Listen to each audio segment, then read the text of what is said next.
Nick, more likely that Dak takes a step forward or back? I believe it's far more likely he takes a step back. But can I say quickly here what's on the line if he takes a step forward? Well, certainly. If he wins this game, depending on what Jalen does in the other game and in these playoffs, Dak could leave this weekend as somehow the unquestioned top quarterback in the NFC. Yeah. Think about it for a moment. Rodgers playing himself out of it. We don't even know if he's going to be in the NFC. Brady played himself out of it, and he likely won't be in the NFC. I guess he could be, but he's not in that echelon anymore. Kyler's not in the conversation. Justin Fields maybe one day, but not even close to the today. MVP conversation. Sure, Kyler was your preseason MVP. Jalen right now, I think, is the guy, but we haven't seen him do it at all in the playoffs. So if he were to win and get back-to-back road wins and get the team to their first conference championship game in 27 years, then you would have to say, okay, number one in the NFC might make you number 6 in the NFL in quarterback rankings, but still, that would be a very clear path each and every year for a chance to win the Super Bowl. Unfortunately for him, he is going up against a juggernaut. And forget what the Niners can do offensively with all their versatile formations and the skill position guys and all of it. Defensively, since their bye week, they have played 10 games. It's not just that they've won them all. They have forced 23 turnovers in those 10 games. Only about a dozen teams forced 23 turnovers over the course of the entire season. And while Tampa Bay offered no resistance, I think San Francisco will offer massive resistance. And if he loses this game and if he makes significant mistakes, which I fear he will, then I think it's more of same old Cowboys. Good regular season, found a way into the divisional round, and that was their hard ceiling. And found a way to blow it is what a lot of people Well, I don't think this would be blowing it. I think San Francisco better. Well, if he plays poorly, though. Okay, sure. If he plays poorly. And your turnover, the 23 forced turnovers, is more relevant because you got the guy that led the league in interceptions. Correct. So he may be prone to that at least this year. I know it's not in his DNA, supposedly, but he's more likely to take a step back. I agree with you on that. And here's why. Because I don't think they're going to win. And the only step forward is to win, period. He could play poorly, and if they win, that's still a step forward to him. He will have been the first quarterback, as you said, to get him to the NFC title game in nearly 30 years. Even, Nick, if he plays well and they lose, I don't think that's a step forward. Even if it's like a sidestep. Well, let me ask you, even if it's like the divisional round game his rookie year, a duel. He's 7 years down. in. He's $40 million a year. He's 29 years old. He's playing Brock Purdy. Like, it wouldn't be a negative. He wouldn't take a step back. But I think it would be a neutral step. It would be a sidestep. And next year, the narrative would be, let's see if Dak can get it done. But the only way forward is for them to win. But here's the thing, and you mentioned it with the great defense they're facing. Dak has had 7 games this season where he had a 100 or greater passer rating. Okay? Here's the 7. You notice only 4 of those teams have winning records. And 3 of the 4, Detroit, Minnesota, and Jacksonville, are bottom 5 pass defenses. And I would throw Chicago in there too. As a poor pass defense, absolutely. right? So and then Philadelphia, the other team with the winning record, they had Gardner Minshew that game, and I know he doesn't play defense, but he turned it over 3 times. Correct. They turned it over 4. Twice it was in Dallas field position. So the turnovers from Minshew gave them 20 points to Dallas. And remember, what doesn't Jalen Hurts do? Turn the ball over for the most part. So I haven't seen Dak light it up against a good defense, without the quarterback on the other side helping him all year long. So I don't think he takes that step forward and lights up Besides a few days ago, to Niners. be fair. Well, they're a pretty good team. I mean, they're a good. No, I'll give I you think that, but they're not a team with a winning record. I think it was great, but what he did against Tampa Wildes was excellent and should not be minimized. I know you feel I did minimize it because I said that's the barrier. We discussed it after the show. I said that's the barrier for entry into being in the discussion for the best quarterbacks in the league is how he's getting into the divisional round and going from there. Here's what I promise you. I guarantee the audience. I will not, and I would encourage the rest of sports media to not either. If Dak plays well and they win this game, there is no goalpost moving. There is no, okay, but now you've got to make a Super Bowl. Make a Super Bowl to be a great, great quarterback. If Dak Prescott, as an underdog, with the inferior team, on the road with the inferior coach, where the one spot we look at the roster and say, where do they have an edge? Quarterback. Because the other guy's 7th round rookie and you're Dak Prescott. But wide receivers, I'd go Niners. Running game, I'd go Niners. Defense, I'd go Niners. Home field advantage, I'd go Niners. Running all of game's it. Close, but I disagree, but regardless, I think the Niners are the best running game in football. But set that aside. Point is, if they win this game, there can't be any more buts for Dak. Yeah, there definitely will. Okay, well, if Daniel Jones is on the other side or the Eagles, it's like rubber match against the Eagles. Right. He has to get through them. No. If you want to talk about him like could Dak make the Hall of Fame one day? Could Dak be an MVP one day? Fine. But if we want to be, right now, Dak Prescott is not held in the same regard as a half dozen quarterbacks, only a couple of which have more pelts on the wall than him. Mahomes does, Burrow does as far as real accomplishments. Hell, Josh Allen's been to a conference championship game. He should be able to get in that conversation, the top of that conversation of that next group of guys, just by winning this game. And then anything else he goes from there is how he goes further. So that'll be my commitment to a guy I've been pretty skeptical of. You know what? I heard people calling you Mr. Consistency. Yeah. I don't think you stick with that. Wow. And that's coming from everybody. Yeah. Wow.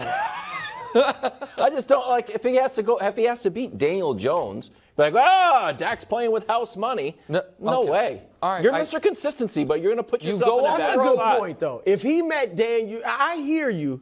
Because nobody's thinking of him as Patrick Mahomes. So if he gets to the NFC Championship game, it's a great accomplishment. I said it, right, earlier in the year. If he's who he's supposed to be, they'll get at least that far. But if it's facing Daniel Jones and they lose. I'm not going to move the goalposts on him. If he goes on the road against a team that is that has been the best team in football for 3 months, then anything that happens past that. To Daniel Jones? Well, again, at that point, we're going to have to start now we're in 5 hypotheticals, but that would have meant Daniel Jones just won back-to-back road playoff games. The Giants are having illusions of 2007 again. The whole nine. They're already out there. Right. If the Cowboys win this game, Dak Prescott must get the respect. Unfortunately, I think they're going to get rolled. But they win it, I give them this. All right. Other QB, Brock Purdy.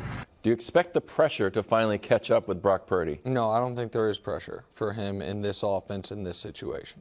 I think Jimmy G in his first 2 playoff games combined had 200 yards and 17 completions, and they won them both. I'm not taking a shot. Just listen to me here. No, I'm not taking a shot. My point is, edges way into the conversation. No, because I think Kyle Shanahan can manufacture the offense in a way that if his quarterback doesn't have it, or if they don't have the most obvious winnable matchups on the outside, we'll just run you to death. So I don't think Brock Purdy is going to be under pressure in this game because I don't think Brock Purdy is going to be asked to do anything in this game. I think Brock Purdy is only going to be asked to throw the ball in the most advantageous moments, in the spots where the guys are most likely to be open with room to run, as it was against Seattle. Mm-hmm. And I think Brock Purdy already, by having the game that he had in the first playoff game, proved at the very least he's not going to melt. And if you're not going to melt in that game, now, next week, if they were to be on the road against Philadelphia, that's a different story. Because it's not going to be as easy, and it's going to be a road environment, and you might have to make some plays with your arm. That's a different story. But this week at home, I don't think the pressure's going to catch up to him because I don't think he's under a ton of pressure. I don't think that's a crazy take. I mean, because last year, obviously, Jimmy G didn't have a good game, and Dallas's offense was just as prolific, right? And the defense shut him down, so Jimmy G didn't have to do a ton. So, yeah, they could win with Brock Purdy not playing great, but I think he'll play solid. I mean, he's got so much around him, right? You just talked about it last segment about how he's got all, great receivers and all that, and he's already shown. Look, you hear it from Lynch, you hear it from Shanahan, you hear it from the players, how cool he is under pressure. And at some point, we have to say, you know what? It doesn't matter that he was a 7th-round pick, Mr. Irrelevant. This guy can handle the moment. He handled it when he was thrown in there against Miami. That was a huge moment. Yeah. He handled it in his first playoff game. That's a huge moment. So I don't think he'll crack under the pressure. Let's give him a green check mark next to emotional pressure. Sure. But actual pressure is what I want to see, and I want to see it from Micah Parsons. Micah Parsons had almost 14 sacks. He has third most QB pressures from the edge. Yeah. But last year's wildcard game, 0 sacks on Jimmy G, 0 pressures on Jimmy. Now, Micah was all last week was talking about, I need to step up, this is a big moment, and he did. Yep. So I want to see the same thing from Micah, and then I believe that Brock Purdy can handle the moment, but can he handle Micah Parsons being the game record? This is where I wonder if Micah Parsons, his ability to get after the quarterback, will actually be used against the Cowboys.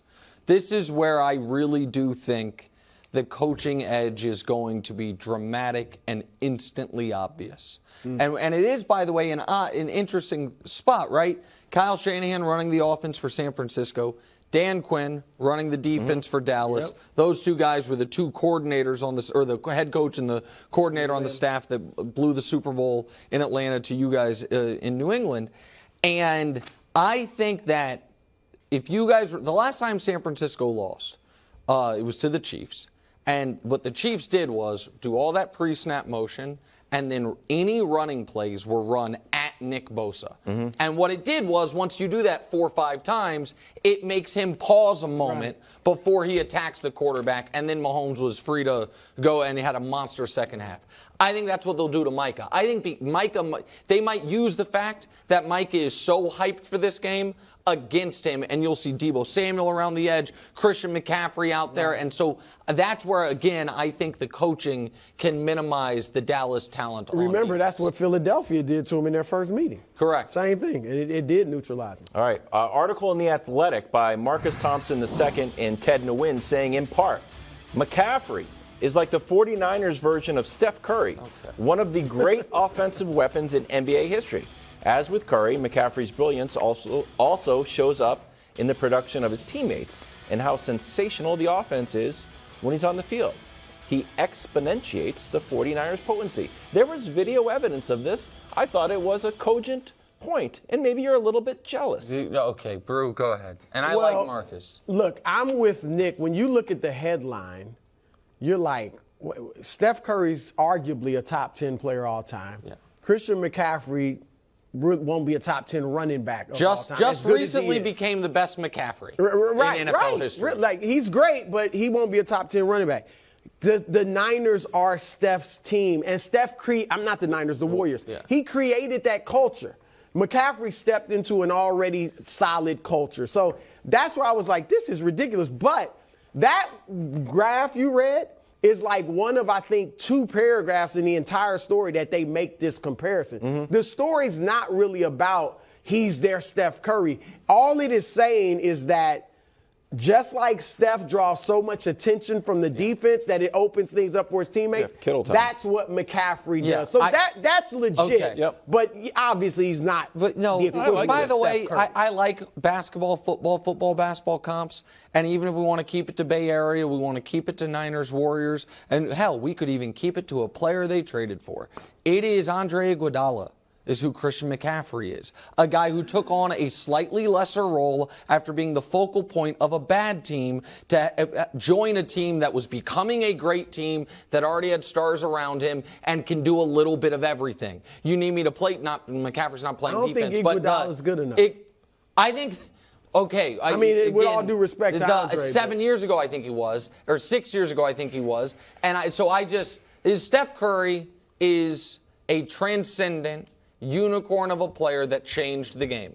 Christian McCaffrey is probably the best running back in the NFC. Like, let's I know, but he's saying. But the point is, like, someone's got to be on Steph, or 2 people got to be on Steph. So then George Kittle can read start it, cooking. it makes sense. I understand that, but I don't put him on the pedestal. I don't think when people play the Niners, their number one focus every game is McCaffrey. I don't. I think some teams it is. I think some teams it's Deebo. Some teams it's Kittle. Yeah, and so he is an added bonus. But this team was good enough to make the Super Bowl before they had Christian McCaffrey. Right. That's quickly before we go to break. James Wiseman, who do you have on the Niners? Okay. Think about it over there. Jimmy Garoppolo. I got you. You know what? A lot of potential. A lot of potential. Yeah, it's great. Jimmy G will be starting somewhere next year. Okay, that's probably true. CFL Argonauts. Oh, God. Now you. Thanks for watching. Subscribe here to get more from the show and to check out clips from other shows on FS1.